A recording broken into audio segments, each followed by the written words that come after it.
Hello student, good morning. आज हम अपनी जो बुक है ना संचय, उसका पार्ट 2 पढ़ेंगे। सपनों कैसे दिन। सपनों कैसे दिन का मतलब है कि जब हमारा विद्यार्थी जीवन जो होता है उसमें जो हमारी शरारतें होती हैं, जो उसमें पढ़ाई है, लिखाई है, और जो उसमें विद्यार्थी जीवन में बिताया गया जो दिन है, वो जो उस समय की बातें होती हैं ना, उन सब बातों को हम जब याद करते हैं, जब हम पढ़ लिख करके कुछ बन जाते हैं, जब हम कुछ बन जाते हैं, तो उन सारे जो स्कूल का जो विद्यार्थी हमारा जीवन होता है उसको याद करते हैं और हम रोमांचित होते हैं, खुश होते हैं। तो वो दिन हमको ऐसा लगता है वो सपने जैसे हो गए, काश वो दिन वापस हमारे लौट के आ जाए। उसी तरह से इस पाठ में आपको वर्णन मिलेगा, और इस पाठ को लिखने जो लेखक हैं वो है गुरुदयाल सिंह, जिन्होंने अपने विद्यालय जीवन का एक सजीव चित्रण बताया। उन्होंने अपनी आत्मकथा लिखी है और बताया कि उनका विद्यालय जीवन कैसा था। जब हम इस पाठ को पढ़ेंगे तो ये बात को समझेंगे कि शायद हम अपने ही जीवन की सारी बातें बता रहे हैं। उस समय जो उनकी शरारतें थी, जो उनकी शैतानियाँ थी, चुगलबाजियाँ थी, वो सारी बातें इस पाठ में बताई गई हैं कि किस तरह से वो तालाब में नहाते थे, अपनी नानी के घर जाते थे, उनका पढ़ने में कब मन लगता था, कब नहीं लगता था, वो सारी चीज़ों का उन्होंने सजीव चित्रण किया है। आगे है सभी विषयों की जानकारी। यहाँ पर वो ये बता रहे हैं कि जब हम कक्षा 1 से 10 तक की जो पढ़ाई करते हैं उसमें हमें सभी विषयों को पढ़ना पड़ता है।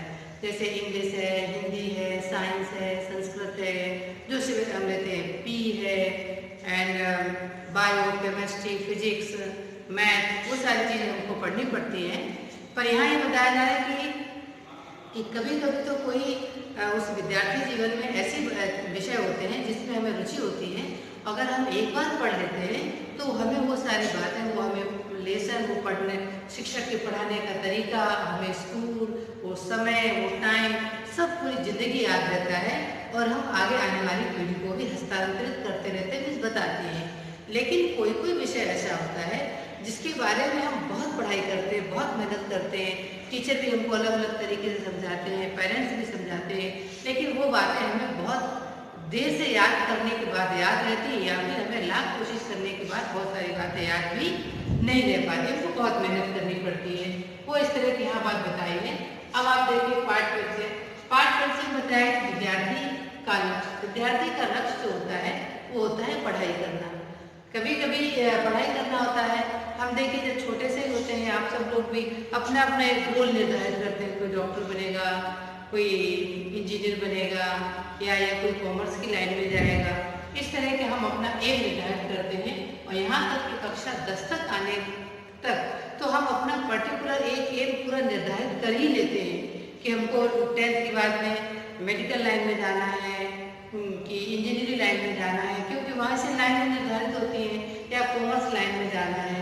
इस तरह के हम एम निर्धारित कर लेते हैं, और देखिए कक्षा 10 में ही सारे बच्चे इस गोल को बना लेते हैं, और जैसे ही रिजल्ट जब आ जाता है तो कॉमर्स लेने वाले बच्चे कॉमर्स में चले जाते हैं, मैथ लेने वाले मैथ की लाइन में चले जाते हैं, इंजीनियरिंग लाइन में चले जाते हैं, और उसमें मेडिकल लाइन में चले जाते हैं, बायो लेकर के। इस तरह से हमारा लक्ष्य होता है और हम इस तरह से पढ़ लिख करके तैयार होते हैं। अब यहाँ लेखक यह बताना चाहते हैं कि सबका बचपन एक समान। यहाँ बताया है कि उन्होंने अपने बचपन के बारे में बताया, आज का भी, कि सबके बचपन एक जैसी किस्से कहानियाँ जुड़े होते हैं, सबका अलग अलग होता है। उस समय ना ही कोई अमीर होता है, ना ही कोई गरीब होता है, हम सब एक दूसरे के साथ मिलकर रहते हैं, बचपन में एक साथ टिफिन बांट करके खाते हैं। तो यहाँ उन्होंने अपने बारे में बताया है कि जो उनकी सोसाइटी में कई लोग साउथ से आए थे, कई लोग महाराष्ट्र से आए थे, कई राजस्थान से, कई यूपी से, कोई बिहार से।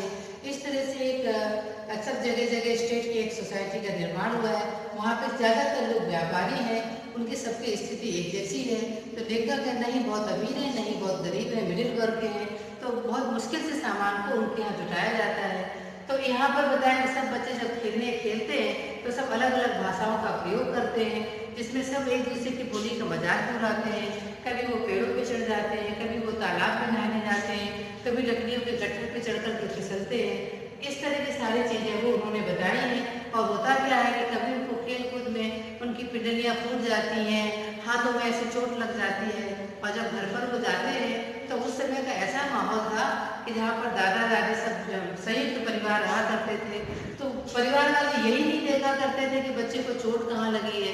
जैसे आज देखिए जरा सी चोट लग जाती है तो आपको डिटॉल से आपकी मम्मी साफ करती है, तुरंत ही वहाँ सोप्रामाइसिन लगा दिया जाता है, पट्टी बांध दी जाती है, अगर ब्लड नहीं आता है तो मुंह लगा दिया जाता है। लेकिन तब ऐसी कोई सुविधाएं नहीं हुआ करती थी। यहाँ तक कि मम्मी पापा ऐसे हुआ करते थे, इतने स्ट्रिक्ट हुआ करते थे कि और पिटाई हो जाया करती थी। कभी कभी तो ऐसी पिटाई कर देते थे कि उनको यही पता नहीं होता था कि बच्चे को वहाँ चोट लगी, जहाँ चोट लगी होती थी वहीं पे मारते रहते थे। बाद में उनको लगता था अरे ये क्या किया है। इस तरह का उन्होंने माहौल दिखाया है। अब यहाँ पर शिक्षा के महत्व से अनजान, शिक्षा के महत्व से अनजान इसलिए बताया है कि उस समय इतना जो आज वर्तमान समय में पढ़ाई का कितना हम वैल्यू समझ रहे हैं, और छोटे से ही हर अच्छे से जो पेरेंट्स होते हैं अपने बच्चों के लिए स्कूल भी निर्धारित कर लेते हैं, भाई हम यहाँ पर पढ़ाएंगे, इस स्कूल में पढ़ाएंगे। लेकिन तब ऐसा कुछ भी नहीं था, नहीं लोग खुद पढ़े लिखे थे, नहीं अपने आगे आने वाली पीढ़ी के लिए इसे पढ़ने के लिए उत्साहित करते थे। उनको ऐसा लगता था कि हम मंडी में बैठे हैं या सब्जी बेच रहे हैं या परचूनी दुकान चला रहे हैं, बस हमारे बच्चे को भी उतने थोड़ा जोड़ घटाव आ जाए, थोड़ा हिसाब किताब करना आ जाए, नाप तोल करना आ जाए, जीवन का व्यवहारिक ज्ञान आ जाए, बस उसको वही कराना है। तो इस जब पढ़ाई से वो अनजान थे तो क्या था कि वो तो खुद भी निरक्षर रहते थे और साथ साथ अपने आने वाली पीढ़ी को भी अनपढ़ बना देते थे, क्योंकि उन्हें खुद ही पढ़ाई के बारे में महत्व नहीं था। शिक्षक खुद बताया कि उनको तो पढ़ाई इसलिए हो पाई क्योंकि उनके भी परिवार में इतनी आर्थिक कंडीशन अच्छी नहीं थी, तो उन्हें तो जो उनके टीचर थे वो उन्हें किसी दूसरे बच्चे की पुरानी किताबें ला करके दे दिया करते थे, तो इस तरह से उनकी पढ़ाई हो पाई। और उन पुरानी किताबों को लेकर के उन्हें विशेष गंध आया करती थी, और पुरानी किताबें हुआ करती थी और नए नोटबुक हुआ करते थे, इसलिए उनकी भी कोई पढ़ाई में खास रुचि नहीं थी। अब देखिए विद्यालय के प्रति लगाव, विद्यालय के प्रति लगाव जो हम आज आप भी इस चीज़ को समझ रहे हैं कि विद्यालय के प्रति लगाव जब हमें बहुत ज़्यादा होता है कि या तो स्पोर्ट्स डे हो या डांस वगैरह हो, या आपने देखिए हमारे हाउस की जो चीज़ें चलती रहती हैं उस समय हमें बहुत आने का मन करता है, पिकनिक वगैरह होता है, तब हम क्या होता है कि हमें कोई हमारी क्लास नहीं चलती है, और दूसरा जब चलती भी है तो उतना ध्यान नहीं दे पाते, हमारा आधा ध्यान ग्राउंड में होता है, पूरी तैयारी में हम बैठे रहते हैं। तो उस समय हम अपने दोस्तों से मनचाही बातें करते हैं, बढ़ चढ़ के भाग देते हैं, जो हमारे दोस्त लेते हैं भाग उसको हम उत्साह बढ़ाते हैं और हमको मौज मस्ती करते हैं, तब तो हमें पढ़ने में बहुत मन लगता है। तो यहाँ देख करके बता रहे हैं कि ऐसी तरह उनके भी जब पीटी वगैरह हुआ करते तो उनके एक सर थे प्रेमचंद, वो बहुत स्ट्रिक्ट हुआ करते थे, ऐसे तो उन्हें बहुत डर लगता था। लेकिन जब वो पीटी कराते थे तो उन्हें नए जूते मिलते थे, ड्रेस मिलती थी, टाई मिलती थी, झंडियाँ मिलती थी, इस तरह सारी चीज़ें मिलती थी। तो वो टक टक की आवाज़ में पीटी करते हैं, लेफ्ट राइट करके सीटी बजाई जाती थी, और उस समय उनको ऐसा महसूस होता था कि वो स्टूडेंट नहीं एक फौज के सैनिक हैं, तो उन्हें पढ़ने के लिए बहुत ही मन लगता था। लेकिन उन्हें कभी कभी स्कूल न जाने का भी एकदम ऐसी अरुचि पैदा हो जाती थी जब उनका होमवर्क नहीं हो पाता था, जिसमें विशेष होमवर्क उनका गणित का, मैथ का नहीं हो पाता था। जब उनकी छुट्टियाँ चलती रहती थी तो सोचा करते थे कि भाई एक दिन में 10 सवाल लगाएंगे तो भी 10 दिन में हम बहुत सारे सम कर लेंगे। लेकिन इस तरह से वो क्या करते हैं, दोस्तों के साथ ऐसे दिन बिताते रहते हैं, लास्ट में जब 4-5 दिन रह जाते हैं तो उनका होमवर्क पूरा नहीं हो पाता है। और कुछ विद्यार्थी उनके साथ ऐसे भी थे जो क्या करते थे, काम करने में इतना विश्वास न रख करके क्या सोचते थे कि अरे सर या होगी या मैडम होगी, ज़्यादा 8-10 डंडे मारेंगे, डंडे खा लेंगे और हमारा काम हो जाए। तो इसी तरह लेखक कभी उनके साथ होकर के वो भी ऐसा सोचते थे कि काम ना करके 10 डंडे खा लेना ही ज़्यादा ठीक है। इस तरह से कभी उन्हें स्कूल जाने की बहुत इच्छा हुआ करती थी, लेकिन कभी उन्हें स्कूल जेल के समान लगा करता था।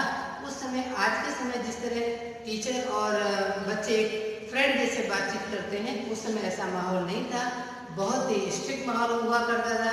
बच्चे शिक्षकों से बहुत डरा करते थे, कभी कोई शिक्षक बहुत बुरी तरह पिटाई कर देते थे, तो पिटाई के डर से भी उन्हें आगे की क्लास में जाने का मन नहीं करता था, और वो सोचा करते थे कि अब मुझे आगे नहीं पढ़ना है, मैं यहीं पर ही अपनी पढ़ाई स्टॉप करता हूँ। आगे मैं आपको इस पाठ को विस्तार से समझाऊंगी। Thank you.